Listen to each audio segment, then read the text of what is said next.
Kitty go in the rain?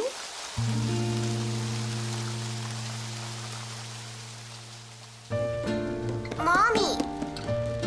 Mommy! Where's my pet? Kitty's outside getting wet.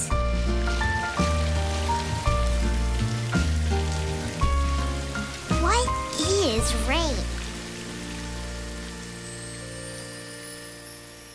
When water heats up, it turns into warm, wet air called vapor. Vapor rises into the sky where it becomes cold and turns into a cloud. The cloud becomes bigger until it is so heavy that parts of it fall to the ground. What falls? Raindrops.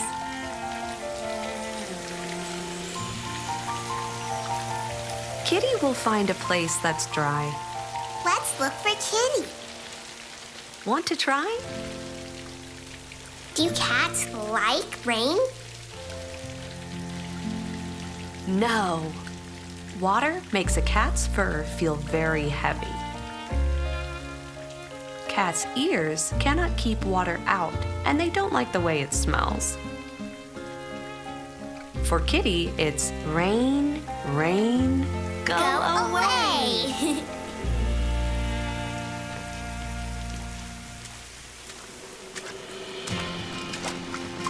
Raindrops are falling on Mama Duck. She likes the wet and mushy muck. Do ducks like rain? When ducks comb their feathers with their bills, they leave a layer of oil on top. The oil makes water slide off. It keeps the feathers that are closest to the duck's body dry and warm. In a lake or in the rain, ducks are waterproof.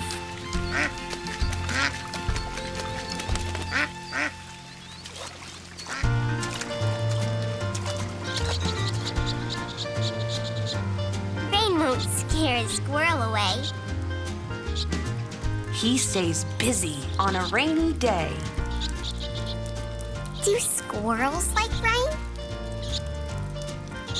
If it is not raining too hard, a squirrel will curl its tail over its head to make a built-in umbrella. In heavy rains, squirrels stay in their nests to keep dry.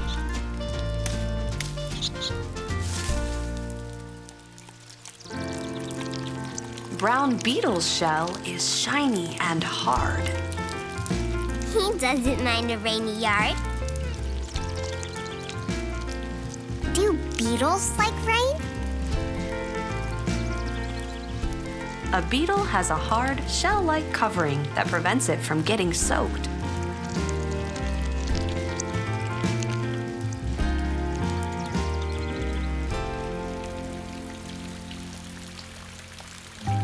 Worms are squirmy on wet ground.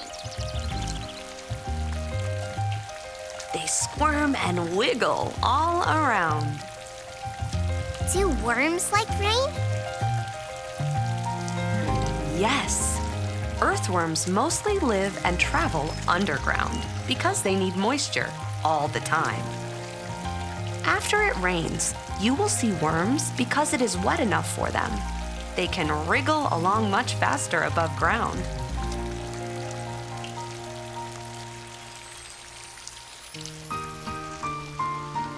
Under leaves, two butterflies rest.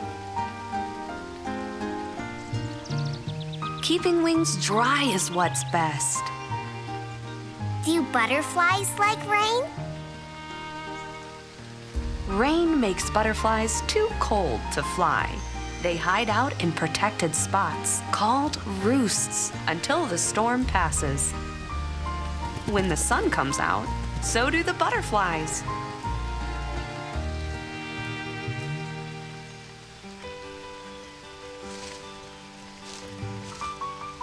Bird peeks out from a hole in a tree. He says, "Look, no rain on me." Do birds like rain?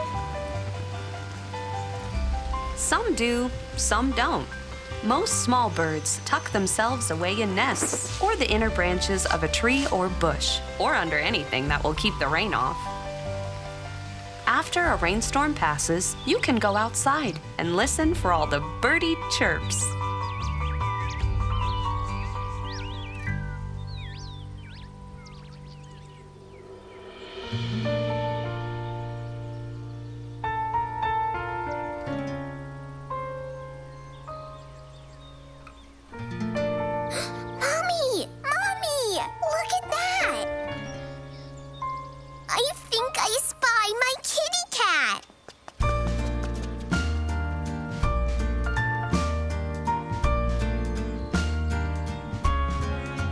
Clouds are gone.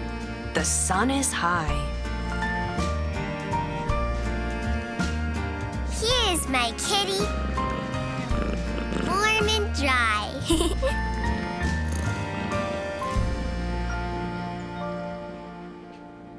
Where did Kitty go?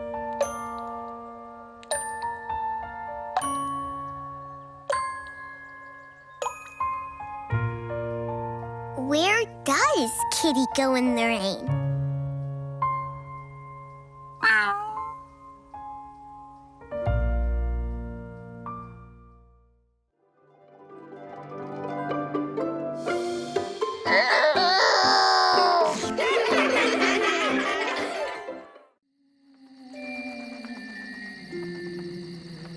Ghost afraid of the dark.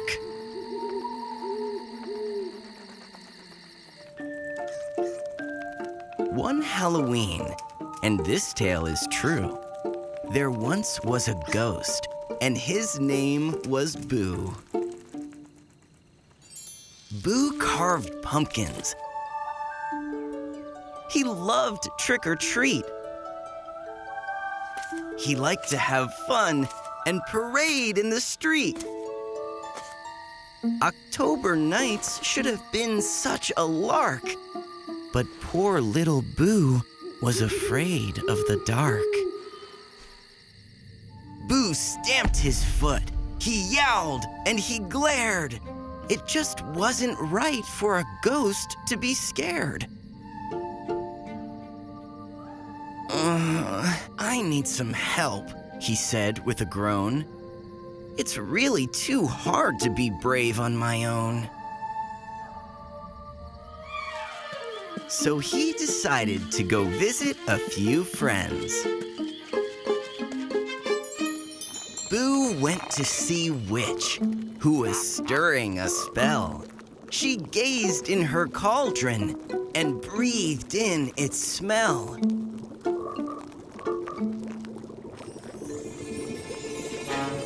I can't work by day. I make such a stink. It's better when people are sleeping, I think. The dark is our friend. Don't fear the night. Make spells with me until it gets light.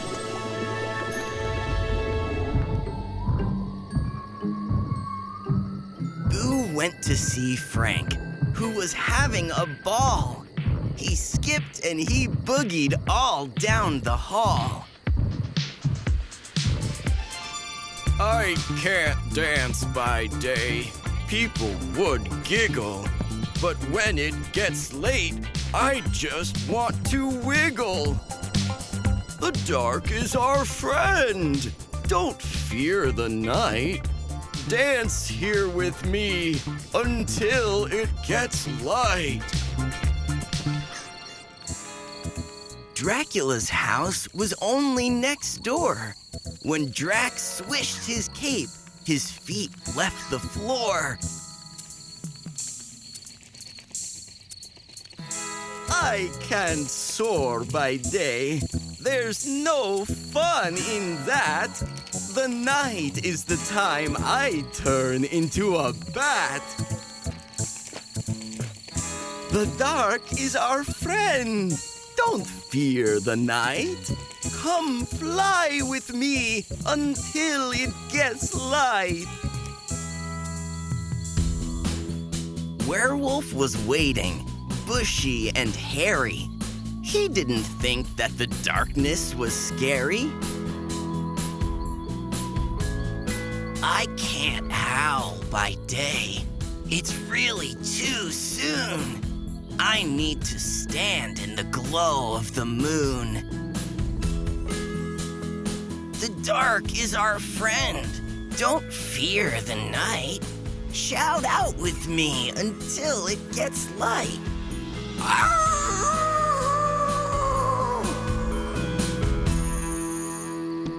Last, Boo saw Mummy, all ready to go, wrapped up in white from his head to his toe.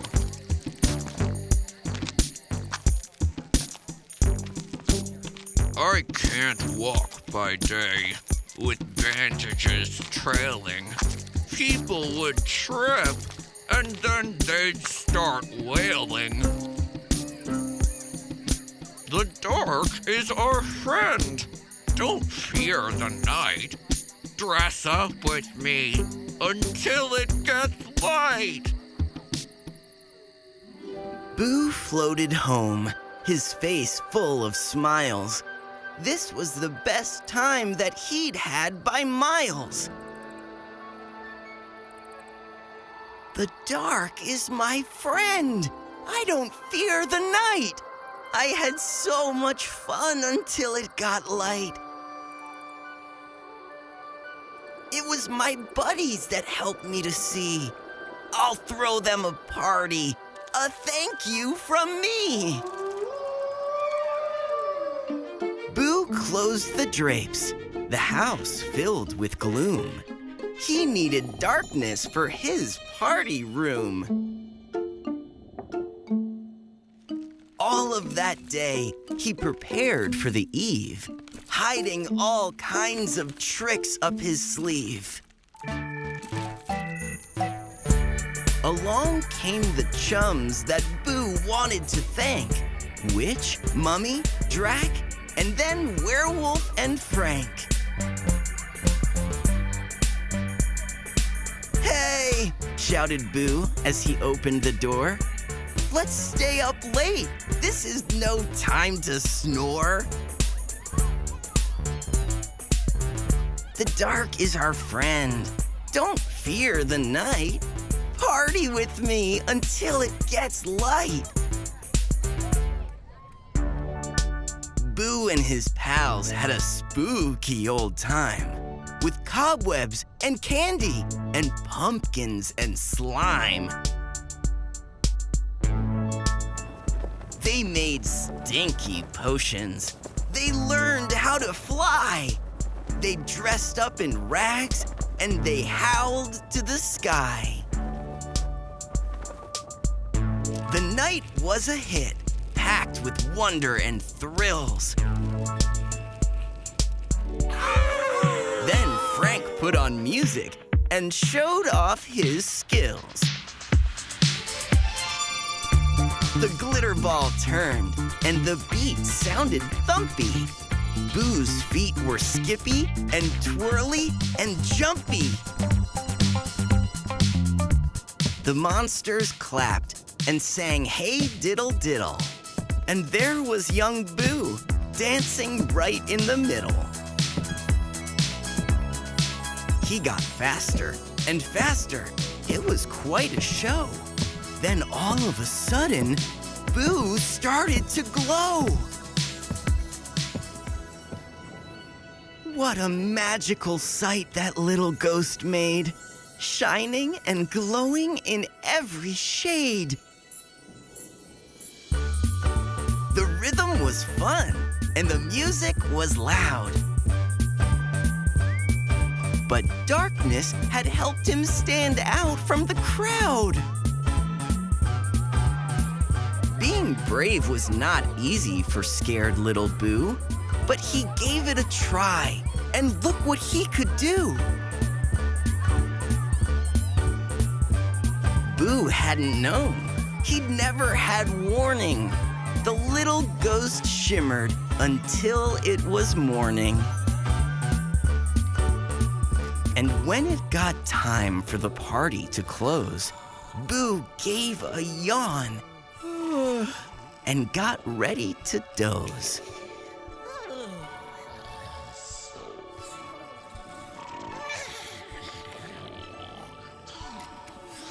The dark is the best. I love the night. Now let's snuggle up, 'cause here comes the light.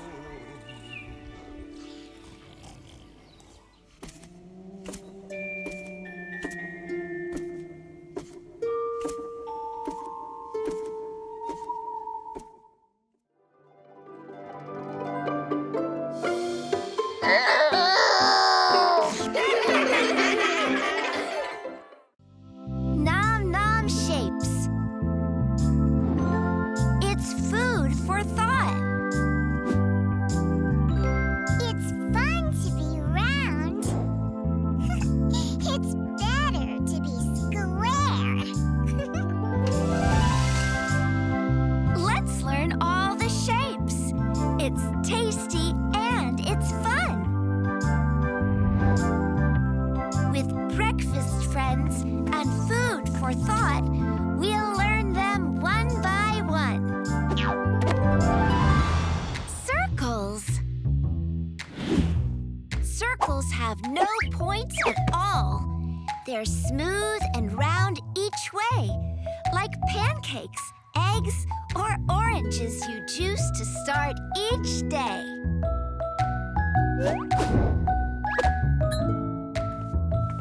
Blueberries. Orange.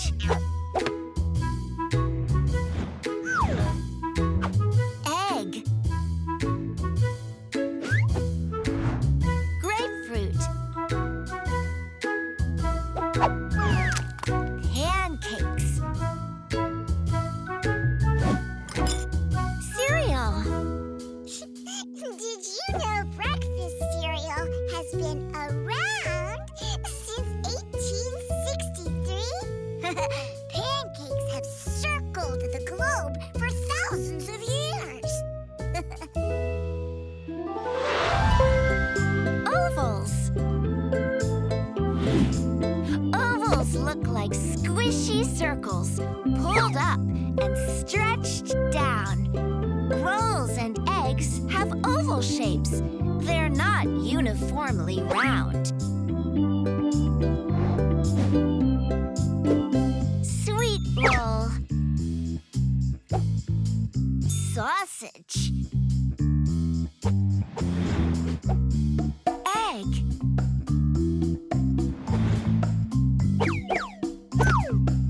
Grapes.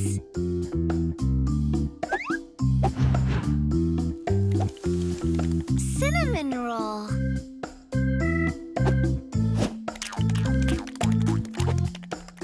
Eclair.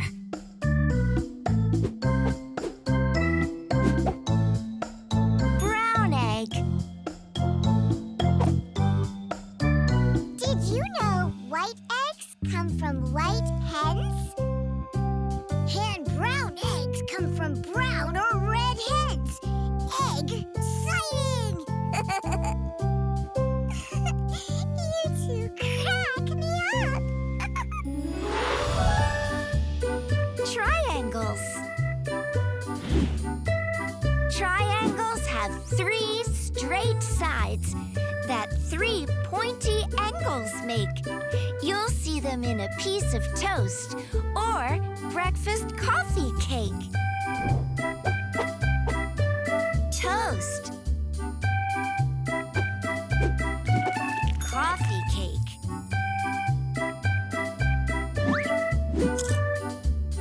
French toast.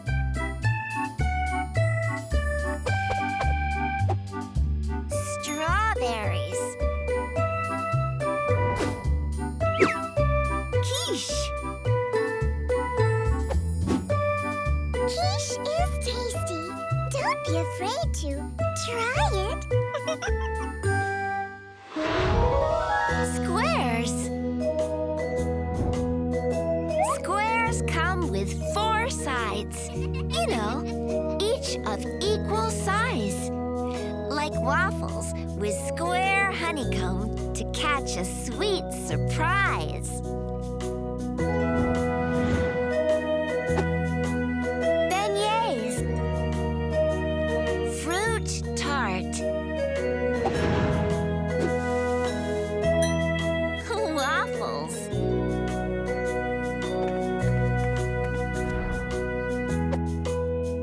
Breakfast sandwich.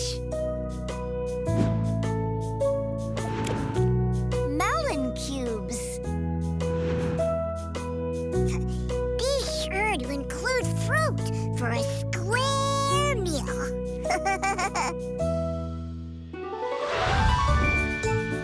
Rectangles. Rectangles have 4 sides too, but 2 longer than the rest. Like toaster pastries, French toast strips, or bacon. That's the best. Banana nut bread. French toast stick.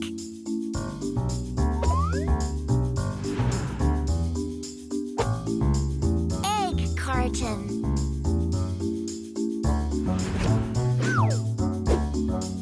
Toaster pastry.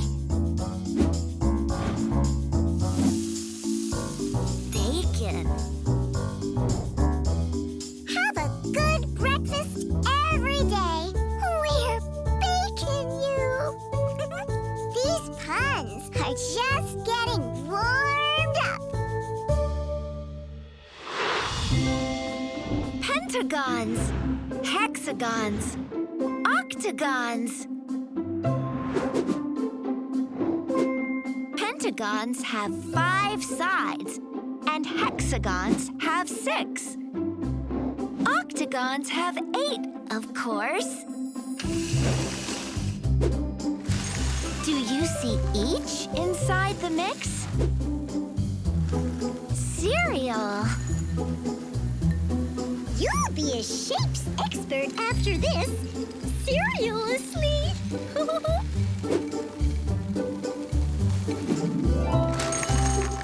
Oh, you're so smart. It just bowls me over.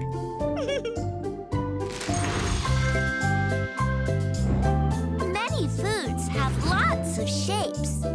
How many can you spot?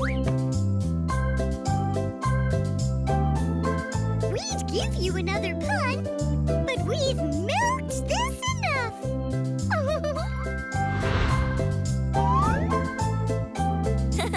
Nicely done. You got them all. What yummy food for thought. The end. Who is Boo? And is a Norfolk? Is Norb.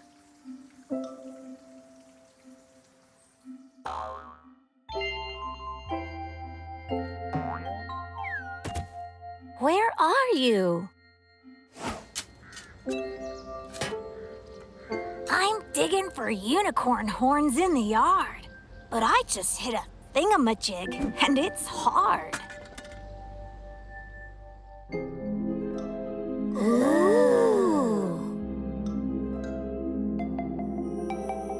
What an amazing, mysterious box. Look at the front. There's a name on the lock. Who is Boo? Let's go find out. We'll ask if our neighbors have seen him about.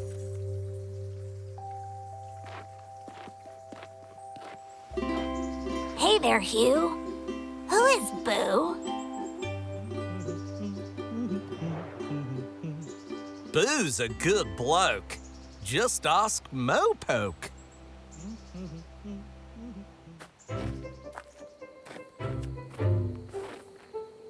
Who is Boo?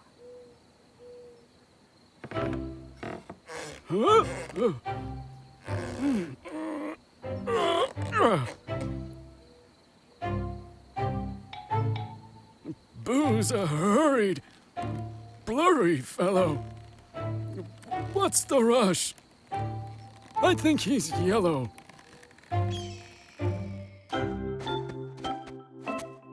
Who is Boo?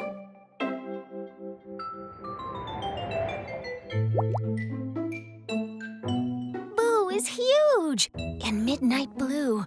I heard he chomped a tree in two. Who is Boo? Oh, he's a sweet wee lad, and we never once quarreled. He might be the dearest in the whole wide world.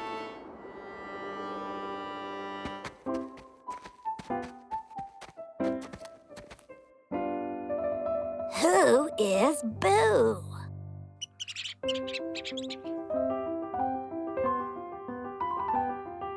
Boo's a filthy, foul fiend. He reeks of feet, and his teeth are green. Boo's a musty, crusty lout.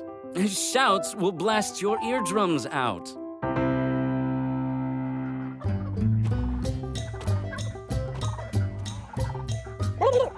Gobbledygook! He lives by the brook? Quiet down, you scurvy dogs. You're louder than a herd of hogs. Boo would barbecue you two and use your spleens to make a stew. He's red as rage, with claws galore and jaws the size of dinosaurs. Don't become the adorable feast of that deplorable, horrible beast.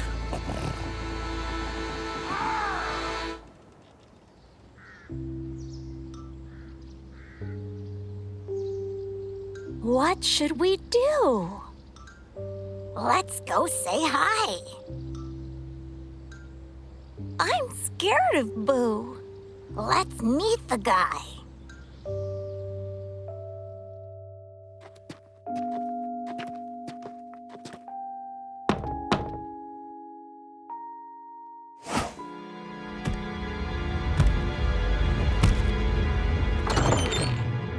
Who are you? Is this your old box? We don't mean to bug you. Holy socks! He's going to...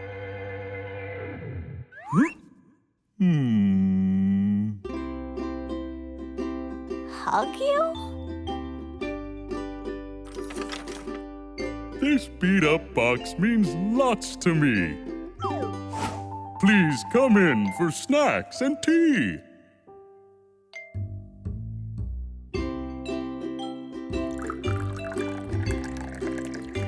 We heard so much gossip, but now we can see. You're nothing like what we imagined you'd be.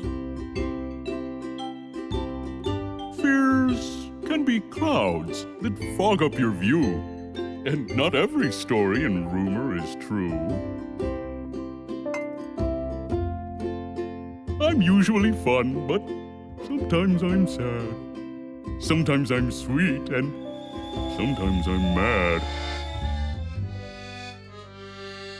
I'm red and green and orange and blue, a swirl of many things, like you.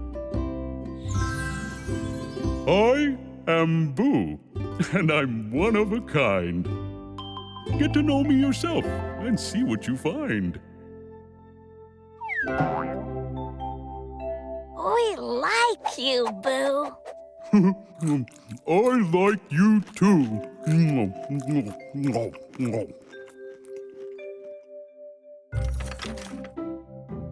Wow, it was fun to meet you guys.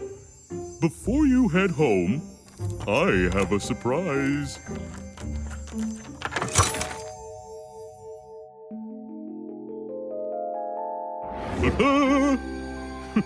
I know it's not much, but I thought you might like this sparkly, magical, silver white spike.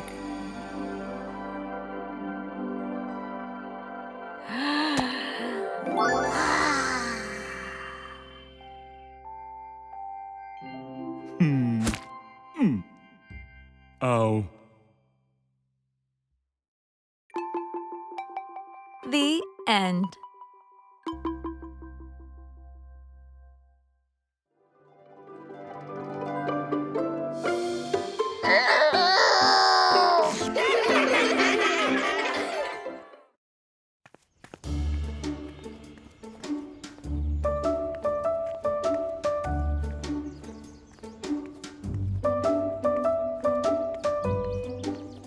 Be big!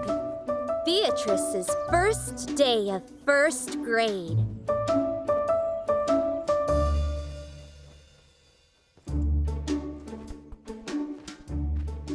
The day had finally arrived. Beatrice had waited and wanted and dreamed all summer long for this.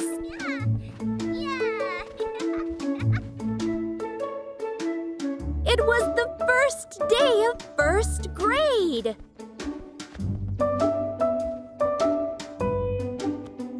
In honor of first grade, she put on her favorite blue tutu. Beatrice sat down for breakfast in the little kitchen, in the tiny apartment, in the gigantic city where she lived. With each spoonful, Beatrice thought more and more about what first grade would be like. What if my teacher isn't nice? What if I get lost? What if something goes wrong? You can't wear your tutu to school, Beatrice. You're not a kindergartner anymore, said Beatrice's brother. Beatrice had worn her blue tutu every day that summer. It was her favorite thing in the whole world. But she didn't want to stick out either. Beatrice took off her tutu and threw it in the toy bin. Just then, out of the corner of her eye, Beatrice saw something move. She looked up to find a tiny butterfly flying right through her window. Hi, said the butterfly. I'm Benjamin. I got lost in your garden and I can't find my friends. May I stay with you until I find them? Beatrice couldn't bear the thought of the tiny butterfly all alone. And first grade wouldn't be so scary with a secret friend by her side. Of course! You can come with me to first grade, she said. Off Beatrice went to first grade, with Benjamin following close behind. The first day of first grade was going pretty well for Beatrice, until it was time for Read Aloud Circle. Beatrice was confused about something the teacher had read, so she wanted to ask a question. But I'm afraid to sound silly, she whispered to Benjamin. What if one of your classmates has the same question? Be big!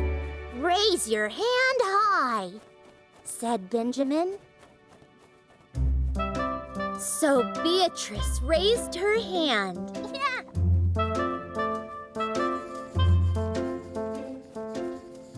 When it was time for arts and crafts, all the other children were busy working.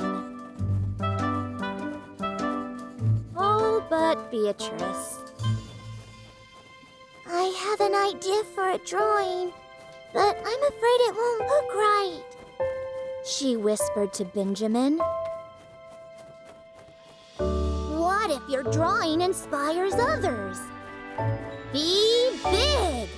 Draw something you love, said Benjamin. So Beatrice drew her blue tutu.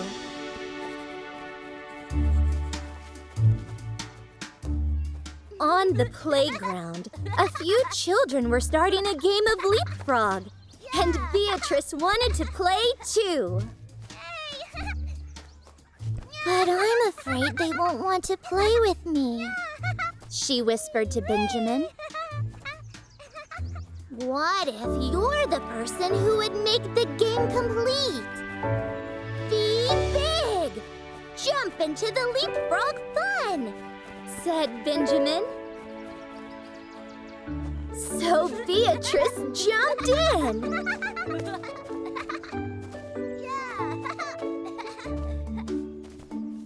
The first day of first grade was over. It turned out to be a very good day for Beatrice. Let's go home, Benjamin, Beatrice said. On their walk home, Beatrice noticed that Benjamin looked sad. What is wrong, Benjamin?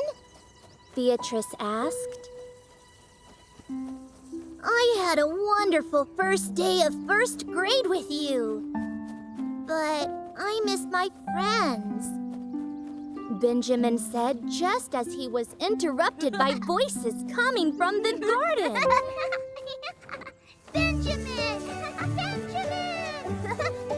Benjamin! Benjamin!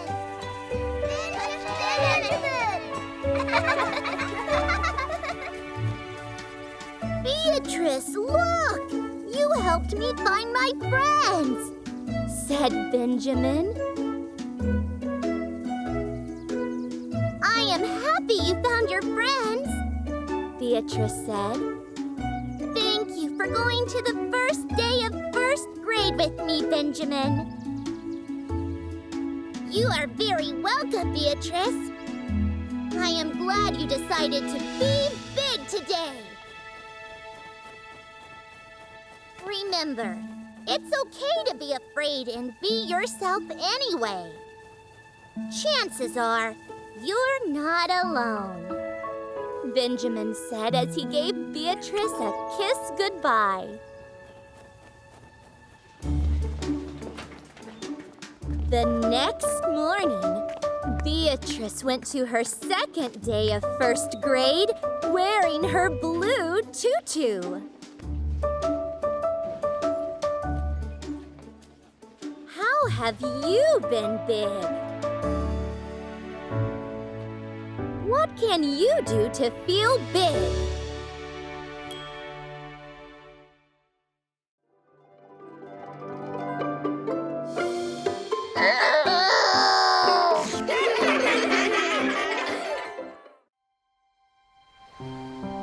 The stick.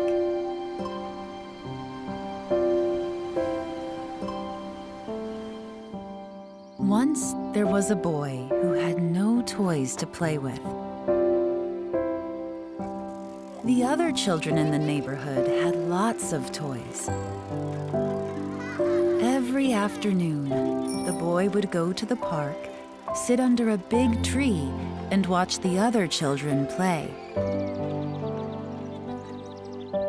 Sometimes they let the boy play with their toys. Sometimes not. This made the boy sad. One day, as the boy was sitting under the big tree in the park, he noticed a stick leaning against the trunk. He had never seen such an unusual stick. He picked it up. Suddenly, he was a pirate. Arrgh! then a baseball player at bat. And then a knight on a steed.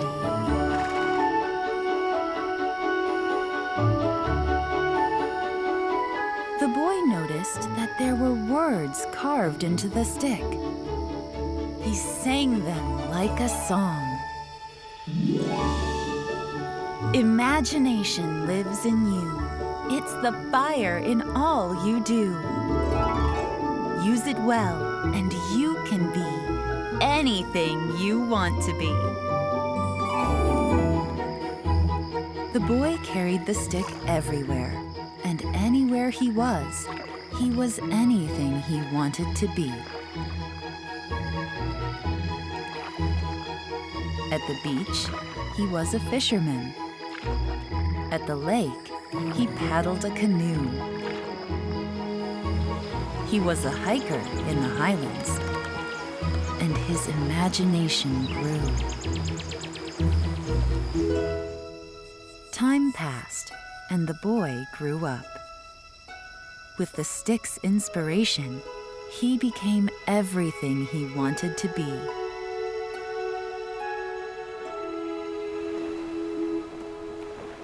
He took business trips and airplane rides. He sailed the seas on rising tides. He gave of his time. He gave of his wealth. He gave from his heart. He gave of himself. He built a house high on a hill, overlooking the valley where he had grown up. In the distance, he could see the park and the old tree where he used to sit.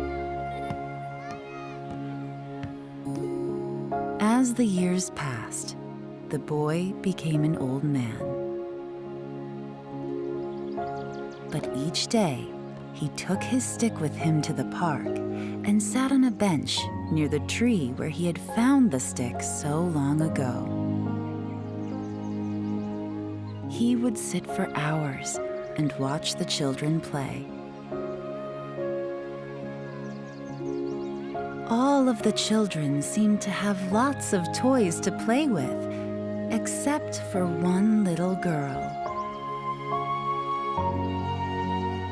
The little girl always sat under the old tree and watched the other children play with their toys.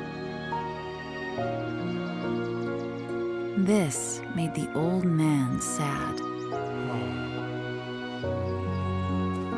Early one morning, the old man walked to the park, but instead of sitting on the bench, he went over to the tree.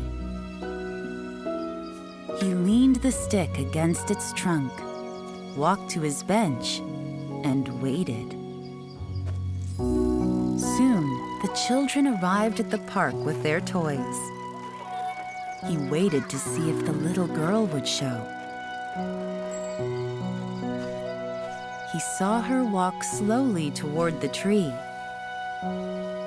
She peered down at the unusual stick leaning against its trunk. She picked up the stick, and suddenly, she was a princess. A fencer. Then a surfer riding a wave. She noticed that there were words carved into the stick, and as she danced away, she sang them like a song. Imagination lives in you. It's the fire in all you do. Use it well, and you can be anything you want to be. And the old man smiled and walked home.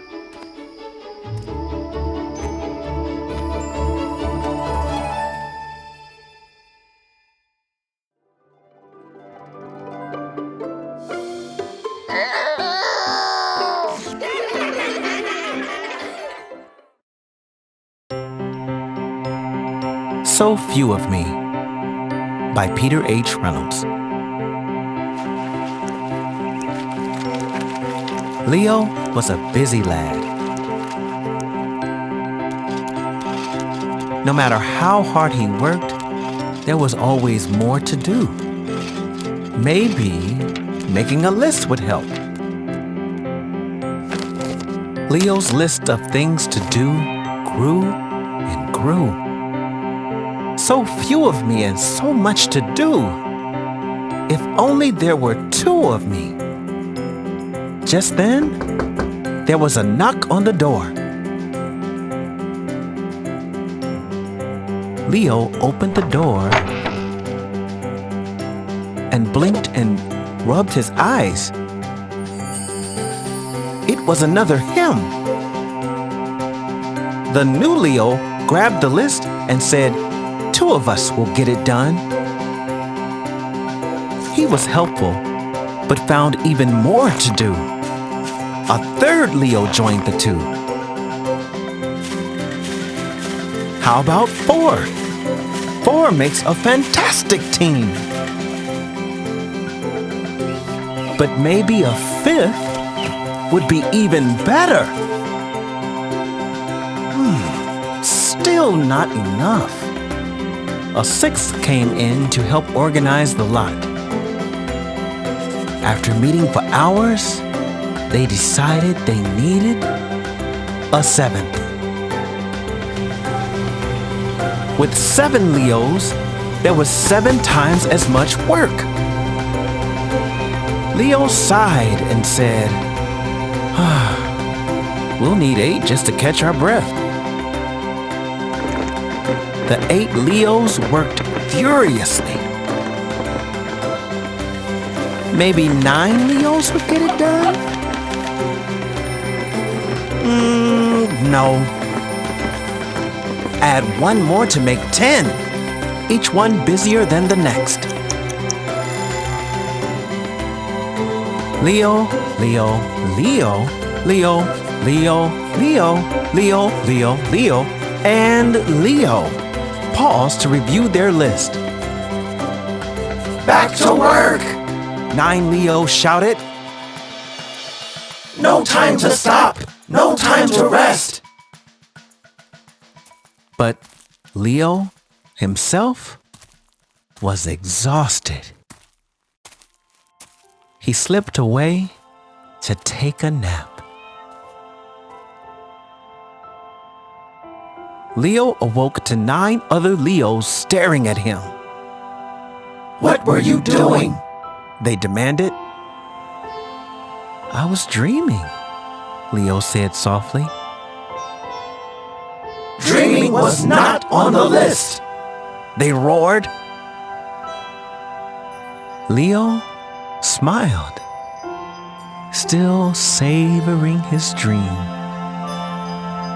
The Leos disappeared, one by one. Leo wondered, what if I did less, but did my best? Then 1 Leo is all I need. Just me. Just 1. With time to dream.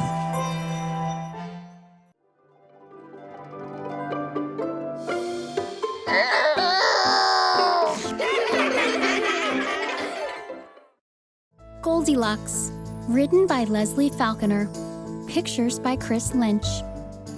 Goldilocks loved Baby Bear. They did everything together. They ate snacks. They read books. They played hide and seek. They did everything together. Everything, that is, except clean up. One day, Baby Bear disappeared. Goldilocks looked everywhere, but everywhere was a big mess. It was a mess on the table. It was a mess on the chair. It was a mess on her bed. Goldilocks cried herself to sleep. Her bear was lost. I have to find Baby Bear, Goldilocks said as she ran into the dark woods of her dream. She came upon a cottage built into the trunk of a great oak tree. The door was open. Maybe Baby Bear was inside. So Goldilocks peeked inside and saw a mess. Even if Baby Bear was here, she would never be able to find him. So she set about tidying up the cottage. She started with a pile of dirty dishes on the table. Goldilocks quickly washed the dishes and set them nicely back onto the table. Then she organized the rest of the room, all the while hoping she might find Baby Bear. Just as she finished, she saw a mess of books stacked on 3 chairs. There were so many books on the smallest chair that it had fallen apart. Goldilocks fixed the small chair, and then she put the books neatly away. Still, she did not find her bear. As Goldilocks looked up from the books, she saw a long, mysterious staircase. She wondered what was at the top. Could Baby Bear be up there? She tiptoed up the stairs and saw another mess. Blankets, pillows, and clothes were all over the floor. Maybe Baby Bear was here, but she could not see him. So Goldilocks shook out the blankets and carefully made the beds. Next, she fluffed the pillows until they were as soft as clouds.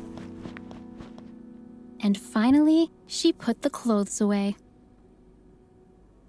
Exhausted from cleaning, Goldilocks decided to take a little nap. As she was sleeping, 3 bears arrived home from a day of picking berries. "Someone's been washing my dirty dishes," exclaimed Papa Bear. "Someone's been washing my dirty dishes too," said Mama Bear. "Someone's been washing my dirty dishes and nicely set the table," said Baby Bear. The bears clapped their paws in happiness. "And look," said Papa Bear, "someone has been cleaning up the books on my chair." "Someone's been cleaning up the books on my chair too," said Mama Bear. "Someone's been cleaning up the books on my chair and even fixed the broken leg," said Baby Bear. Baby Bear jumped into his chair with a big smile. But the bears were confused. Who had cleaned up their mess? When they noticed that their bedroom door upstairs was open, they decided to investigate. They bumbled up the stairs, and Papa Bear exclaimed, "Someone's been folding the blankets on my bed." "Someone's been folding the blankets on my bed too," said Mama Bear. "Someone's been folding the blankets on my bed and is sleeping on my pillow right now," exclaimed Baby Bear. Just then, Goldilocks woke up and saw Baby Bear.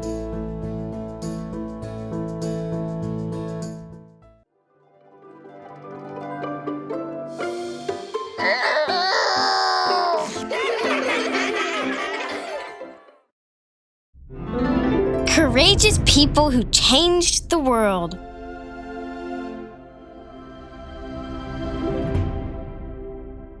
William Wilberforce.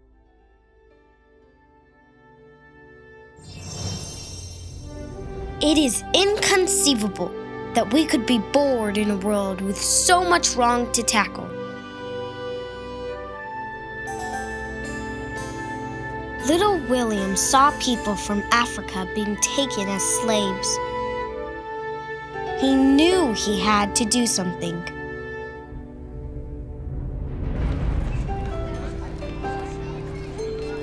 William told everyone who would listen how bad the slave ships were. In 1807, the leaders of Great Britain finally agreed that the slave trade should end.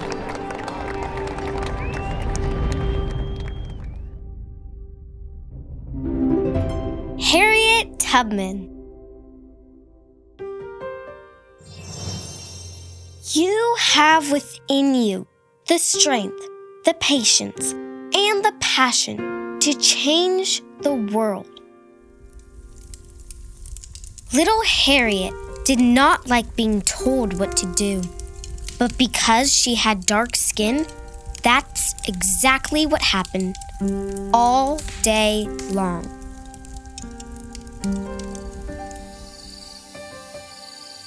In 1849, Harriet ran north to freedom.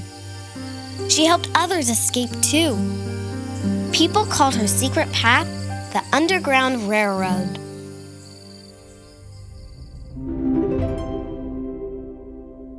Abraham Lincoln. Be sure you put your feet in the right place. Then, stand firm. Little Abe saw many people working as slaves in America. No one could agree whether that was good or bad. Abe became president. In 1863, he signed a paper that said all the slaves would be free. Many people were angry, but Abe knew it was the right thing to do.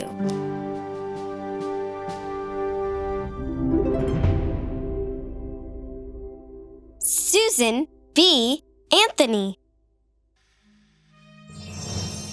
Failure is impossible. Little Susan wanted to vote for her leaders like the boys could, but that was illegal for girls. Susan tried to vote once, but she got arrested.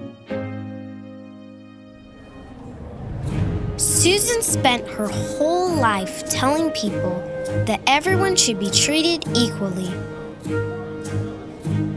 Finally, word spread that things had to change. In 1920, women in America gained the right to vote.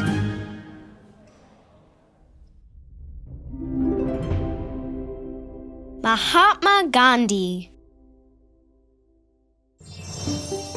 You must be the change you wish to see in the world. Little Gandhi liked working things out peacefully. When Great Britain tried to make his people pay for salt, Gandhi didn't fight. Instead, in 1930, he walked 241 miles to the coast to get his own salt. Gandhi's peaceful march helped thousands of people realize that India should be its own country and that you don't have to fight to make a difference.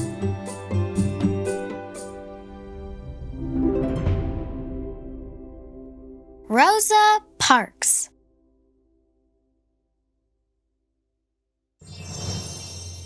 I believe we are here on the planet Earth to live, grow up, and do what we can to make this world a better place. Little Rosa noticed that the children with white skin got to ride the bus to school.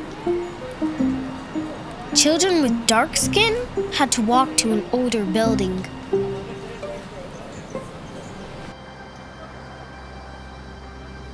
In 1955, a city bus driver told Rosa to give her seat to a man with light skin.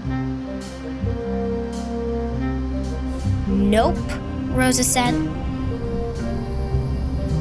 She went to jail. Many people stopped riding the bus. After 381 days, the leaders decided to change the rules.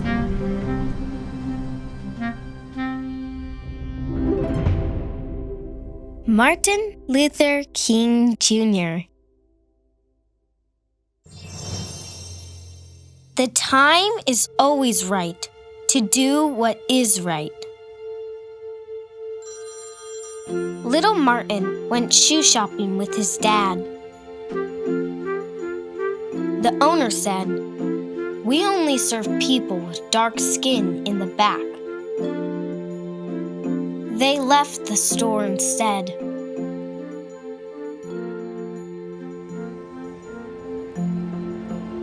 One day, Martin gave a speech about how we should treat each other.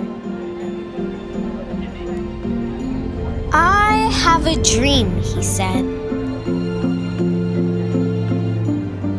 He wanted everyone to be judged by their hearts, not by the color of their skin. In 1964, American leaders finally agreed that Martin was right.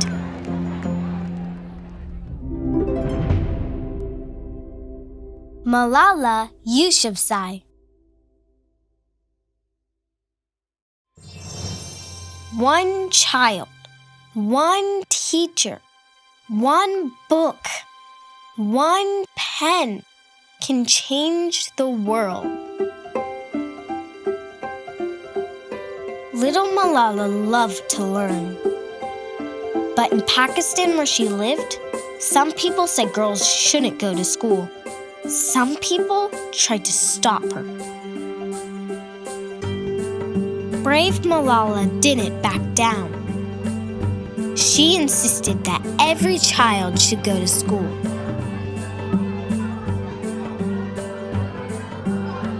In 2014, when she was 17, Malala became the youngest person to receive the Nobel Peace Prize.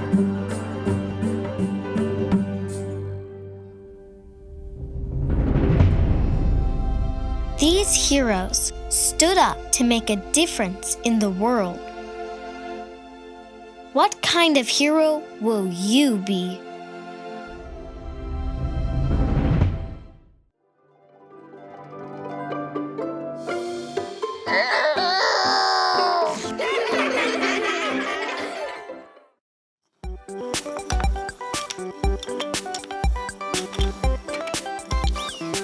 Shapes, roll.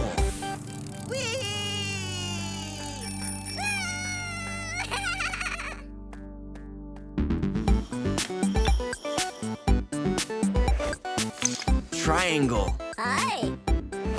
Circle. Square.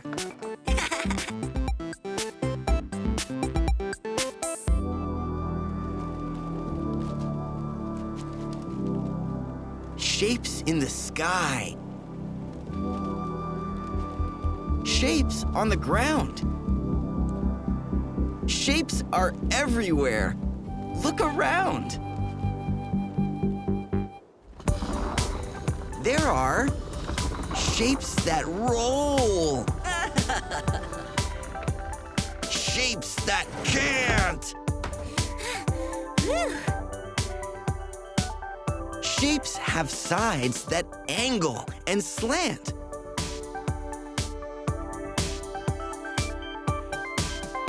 Some shapes stack. Some shapes don't. Eggs and balls are shapes that won't. Watch out!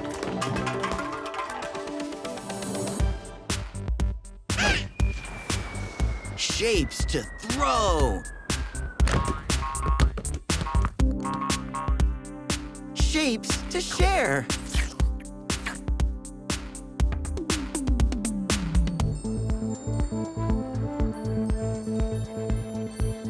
Shapes that dangle in the air.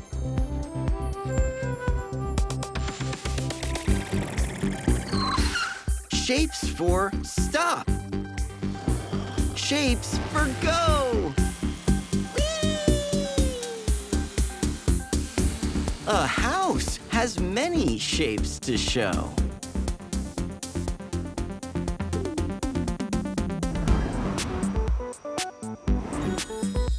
Shapes that shine. Wow. Shapes that freeze. Shapes of fruits that grow on trees. Yum. Shapes that glimmer up above.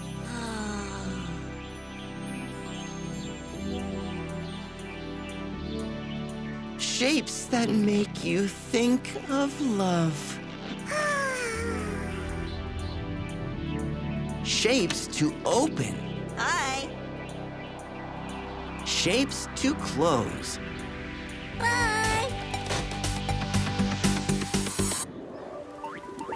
Shapes that stand up tall in rows.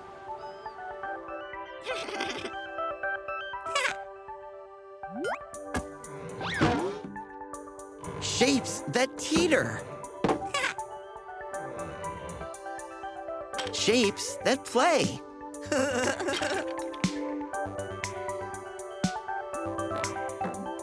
Shapes help people find their way. A shape that's whole. A shape in pieces. Yay! Yummy. A shape with many folds and creases.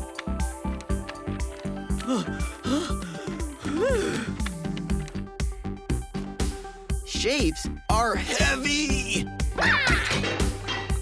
Shapes are light. Pillow shapes are sure to fight.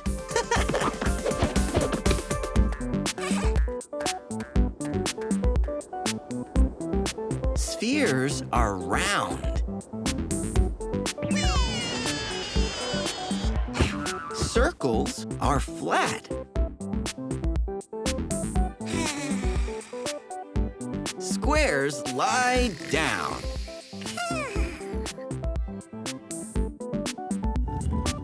And cubes are fat. Now you know shapes. How cool is that?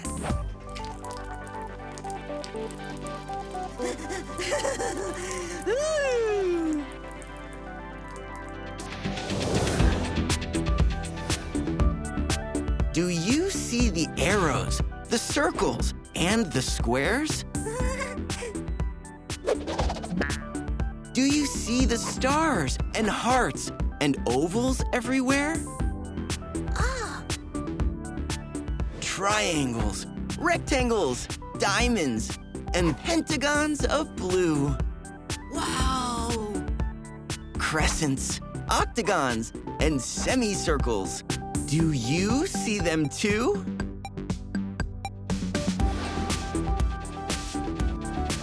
Shapes of every size and kind are found inside this book. The whole world is made of shapes. Angled, square, flat, or round. Shapes are everywhere. Look around.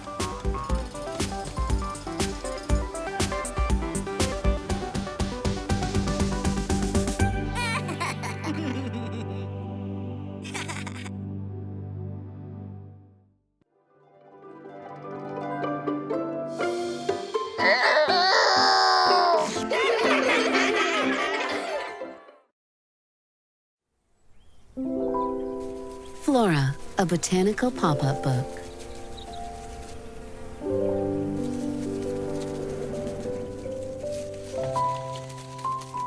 Every flower begins as a bud. Their blooms produce seeds which root into sprouts.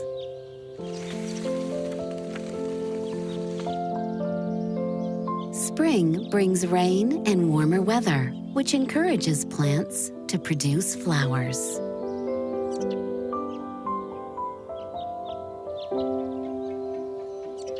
While all flowers share the same humble beginnings,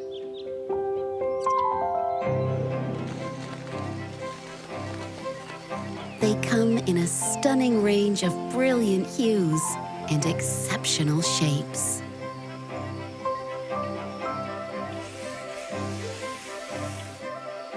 Annual plants have bright, showy blossoms that last a single season.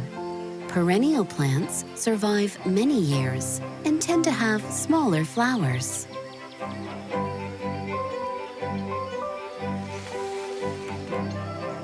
Many peony and poppy flowers open in sunlight, closing at night and on cloudy days.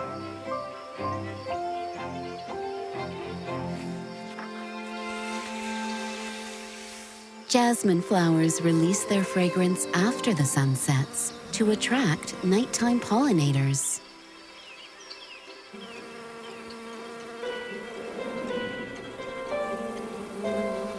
Some flowers have special colors and scents to attract bees for pollination.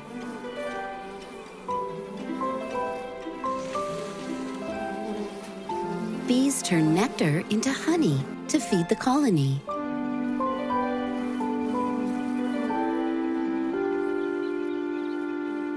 Many species of bees are endangered due to climate change, habitat loss, disease, and pesticides.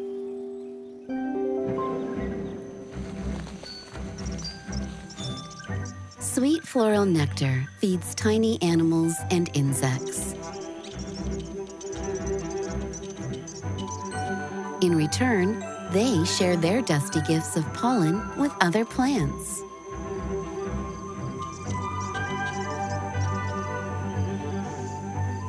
Hummingbirds can drink up to 2 times their body weight in nectar a day.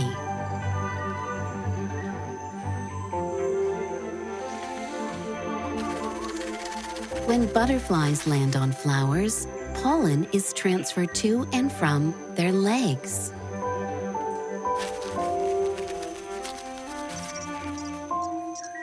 More than 300 species of fruit depend on bats for pollination.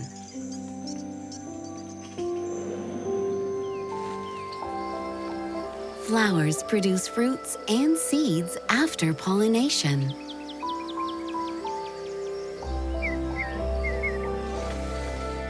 Critters deposit fruit seeds in new areas through their droppings. Some seeds are airy enough to flit in the wind. Others are carefully armored for years. Every fruit starts as a flower, but not every flower produces fruit. While some flowers grow on land, others flourish in water.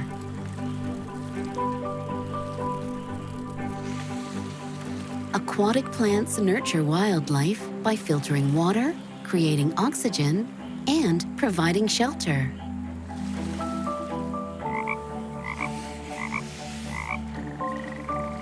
Plants that grow in water often have flexible stems that either float freely or reach into the soil below.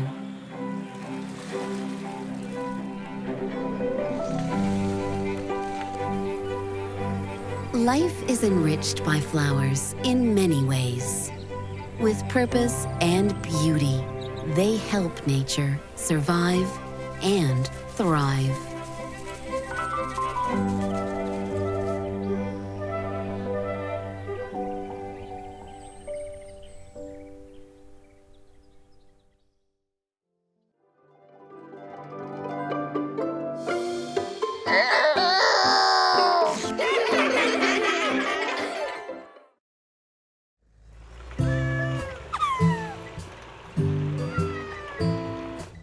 I dig being kind.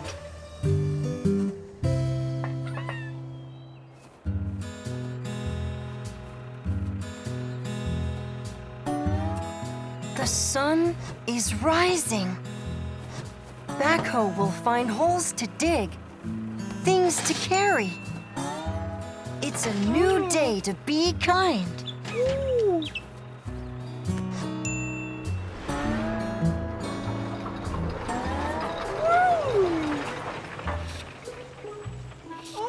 Oh no! controller is caught tight. Excuse me, please. Could you move to the right?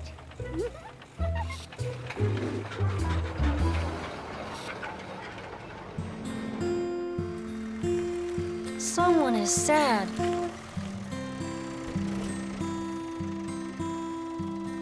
Backhoe thinks what to do. Perhaps some giggles with a game of peekaboo.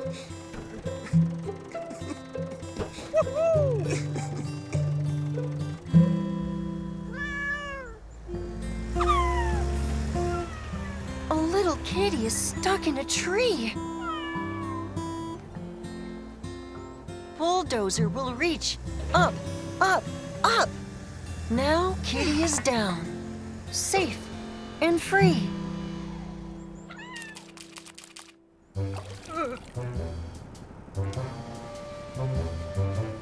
Mud splashes front loader right in the eye.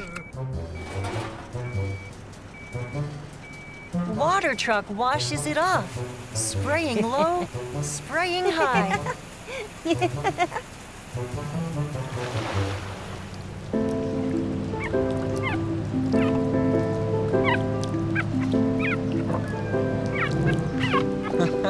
I'll carry up high, says kind front loader.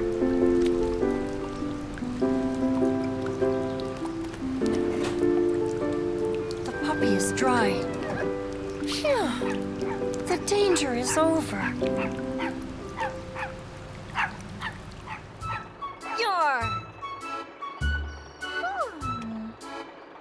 Excavator, please.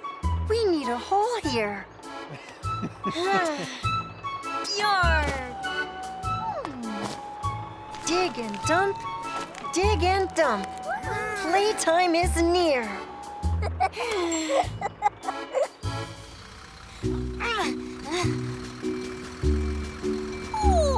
Cement truck's wheels are stuck in the muck. Not to worry. She just needs a soft pull from kind dump truck.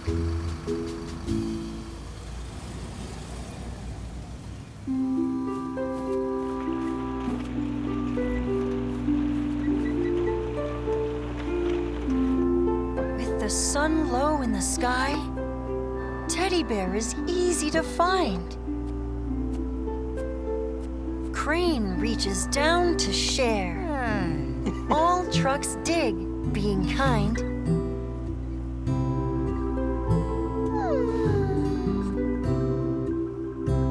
The end.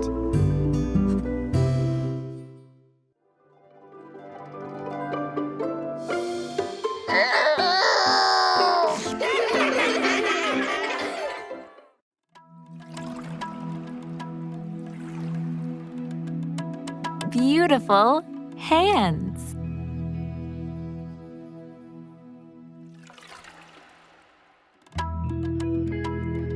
What will your beautiful hands do today?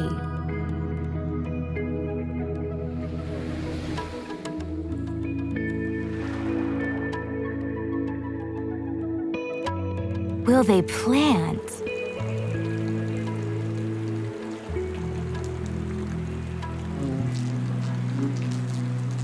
What can you plant?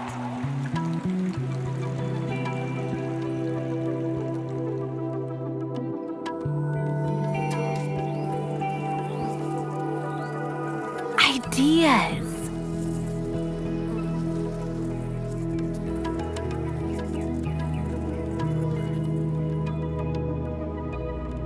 Or touch.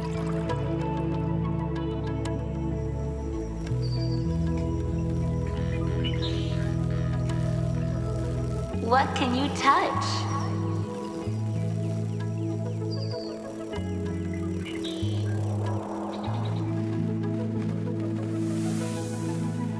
Hearts.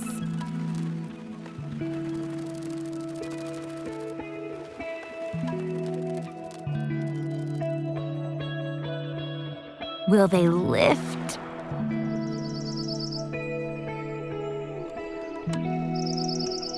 What can you lift?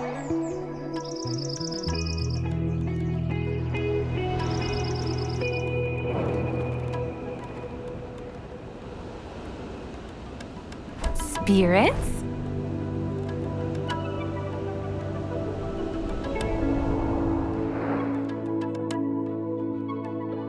Or stretch?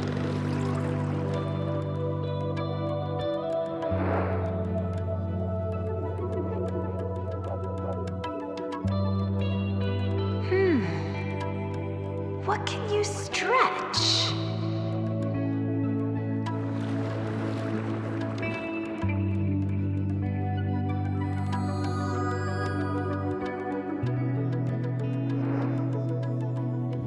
Imaginations.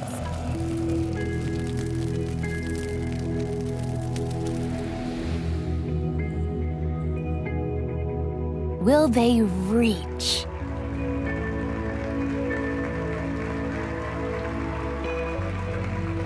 What can you reach?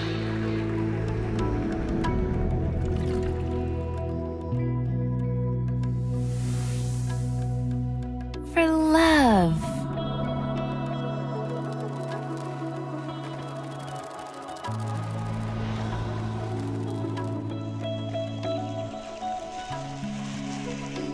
And for peace, truth, faith, hope, and dreams.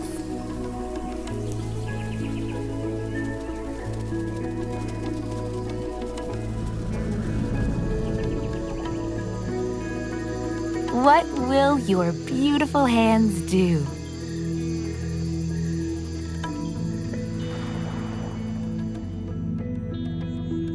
Tomorrow.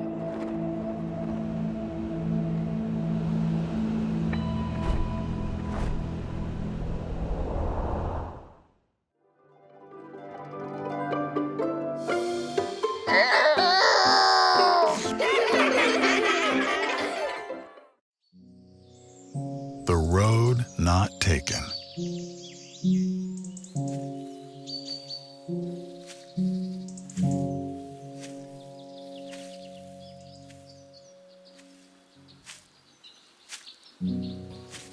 Two roads diverged in a yellow wood. And sorry I could not travel both and be one traveler.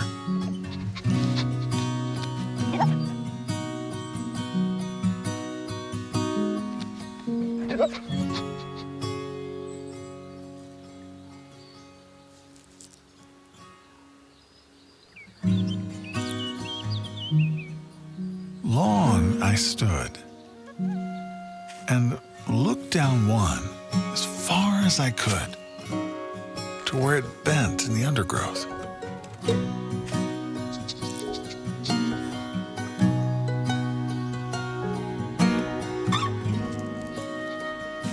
Then took the other as just as fair.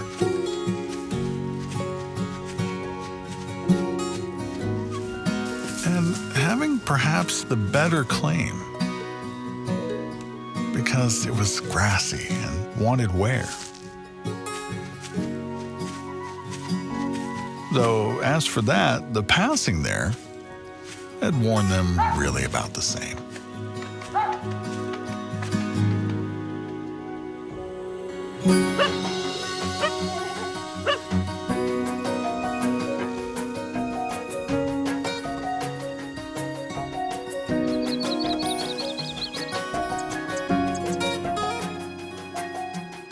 And both that morning equally lay. In leaves, no step had trodden black.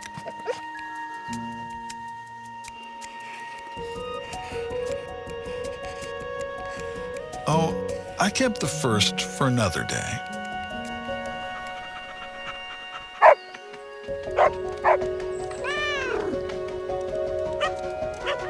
Yet, knowing how way leads on to way.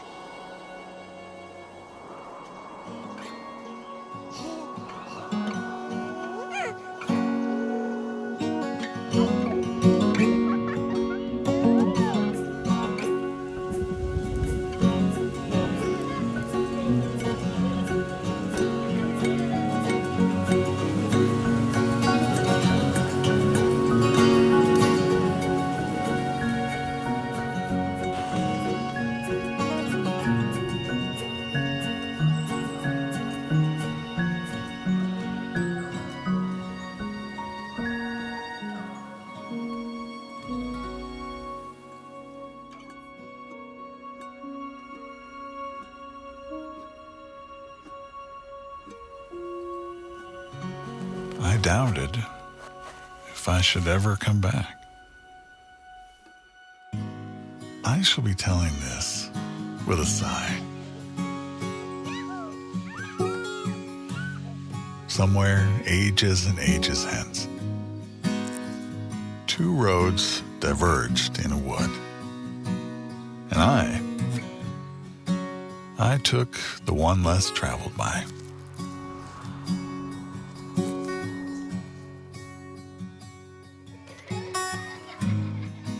And that has made all the difference.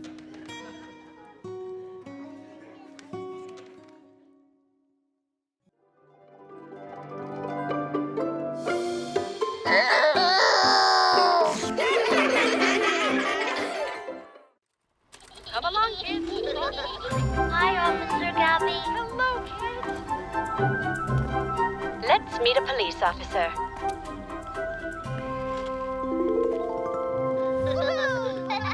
Chapter 1. Officer Gabby's assignment. Hi. Today, our class is having a visitor. Hello, everybody. We're going to find out what a police officer does. Oh. We invited Officer Gabby. Hi, Officer Gabby. She works at our school. So nice to meet you. I keep our neighborhood safe, says Officer Gabby. Oh, and our school, says Madeline.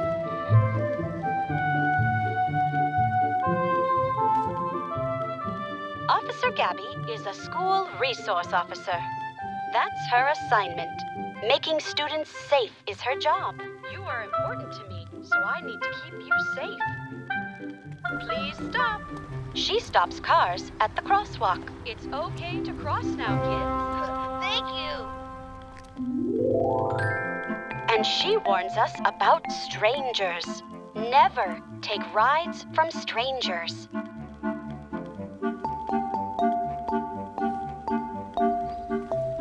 Every police officer has an assignment. Different assignments have different jobs.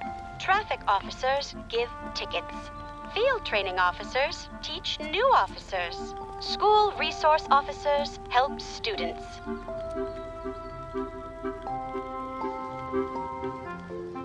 Did you get your assignment from police school? Asks Phoebe. Oh. From my police department, says Officer Gabby. First, I was a patrol officer. It was part of my training. I worked hard. Then I got a new assignment. Roger. Officer Gabby on the way. We're happy she did.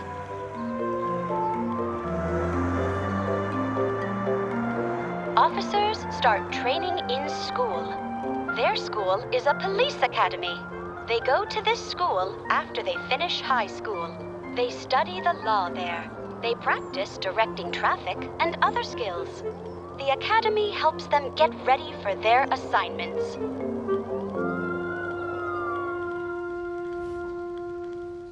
Chapter 2. Officer Ken and a Canine.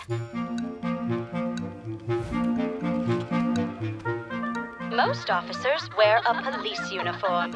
Special clothes and tools are part of this uniform.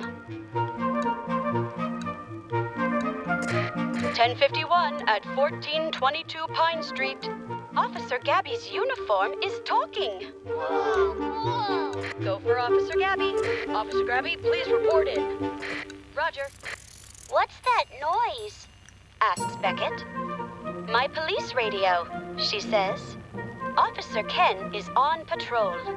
The radio is how he shares information. Officer Ken reporting in.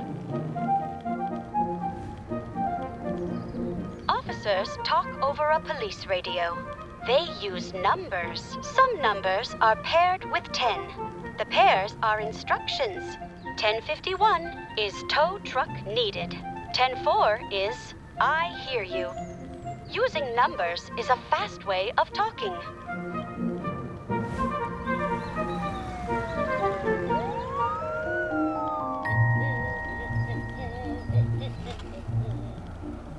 Officer Ken works in the neighborhood. He drives a police car.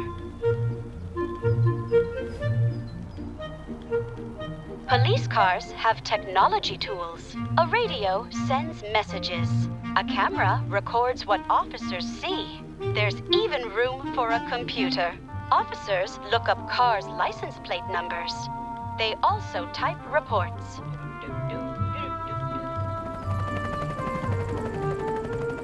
Some patrol officers use helicopters or boats. Trapper 1 is en route. Others ride bicycles or motorcycles. Roger that. Heading over. Still others work on horseback.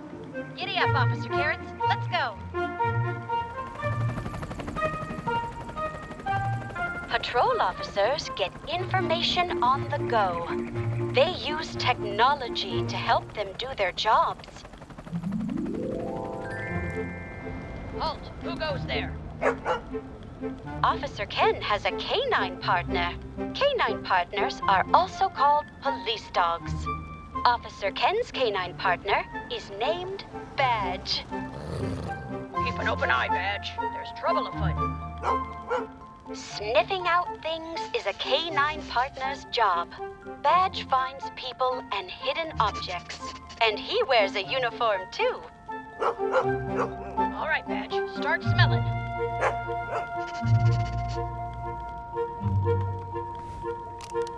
Canine partners use a special tool. That tool is their nose. A dog's sense of smell is 1,000 times stronger than a human's.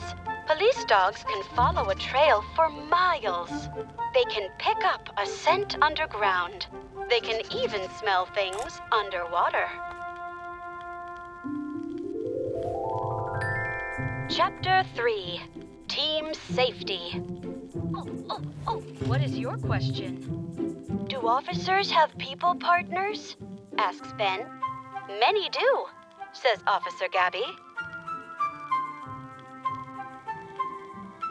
We also work with officers in other towns, cities, states, and countries. Roger that. Standing by. Roger that. Sending in backup.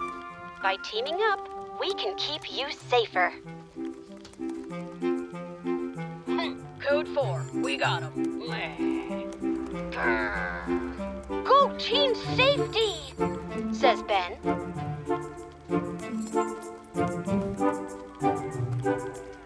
Police officers are part of a community. A community is a group of people who live in the same city, town, or neighborhood.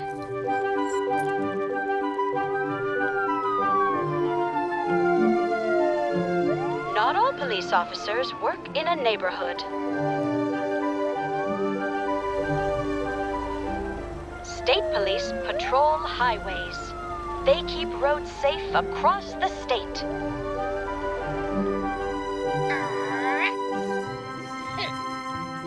FBI agents protect the country.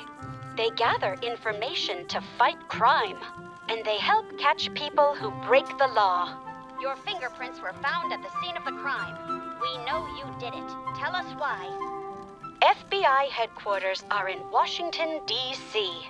But FBI agents work around the world. The agents collect fingerprints. They watch areas for crime. They also use science to solve cases.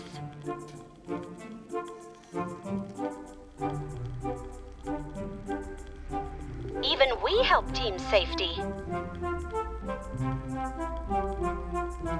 We buckle our seatbelts. Hey, you guys are being mean. We stand up against bullying. Oh, we're sorry. When there's an emergency, we dial 911.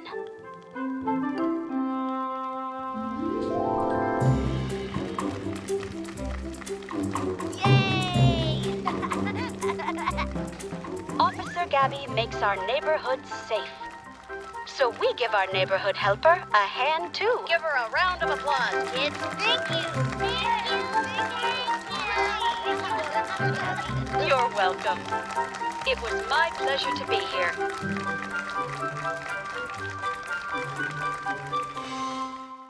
If you don't have Vooks, what are you waiting for? It's a kid-safe, ad-free library full of so many storybooks that are brought to life. Ask your grown-up and start exploring more fun stories like these. You have to go and ask for Vooks. Enjoy the specialties of this app right here. Go on, come on, go off. Thanks for watching. For more stories, try the Vooks app for free today.